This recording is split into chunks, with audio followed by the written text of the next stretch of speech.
The singer's architect mom weathered personal tragedy, including the deaths of her daughter and 2 husbands. Dave Matthews' mother Valerie, an architect and social activist who overcame personal tragedy to appreciate the joys in life, has died. She was 89. Valerie died at her home in Charlottesville, Virginia, on Sunday, February 9 after a battle with Alzheimer's disease, according to an online obituary published on Tuesday, February 18. Her death came just over a week after Matthews, 58, pulled out of a scheduled performance at the Fire Aid benefit concert in Los Angeles on January 30, citing a critical illness in the family. Val's children, grandchildren and great-grandchild were able to gather around her in the days leading up to her death.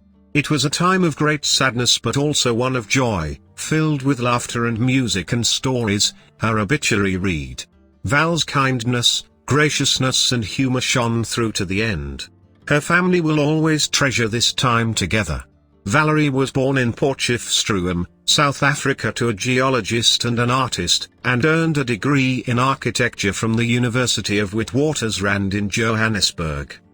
She married John Matthews in 1961, and the family, along with their children Dave, Peter, Anne and Jane, settled in Charlottesville when John's work brought him to the University of Virginia.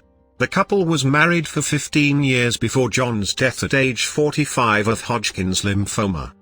Tragedy struck once more for Valerie in 1994, when her daughter Anne, 29, was killed by her husband, who later died by suicide, leaving behind their 2 young children.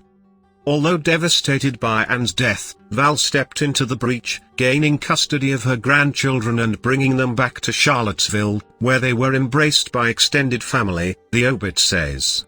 Val did not allow tragedy or grief to define her. She rejoiced in family and friends, and delighted in simple pleasures. Valerie worked at the firm of Hayward, Urens, and Boyd until she retired in 1994, and she loved nature, poetry and watercolor paintings, according to her obit. Val was a passionate advocate for peace, environmental conservation, marriage equality, and women's rights, never afraid to use her voice, her obit says. She spoke out against racism, bigotry, and small-mindedness through social activism and frequent letters to the editor. She is survived by Dave and his wife Ashley, son Peter and his wife Kathleen, daughter Jane and her husband Sam, 6 grandchildren and 1 great-grandson. She was predeceased by John, Ashley and her second husband, Lee Straight, whom she married in 1991. He died of a stroke in 2000.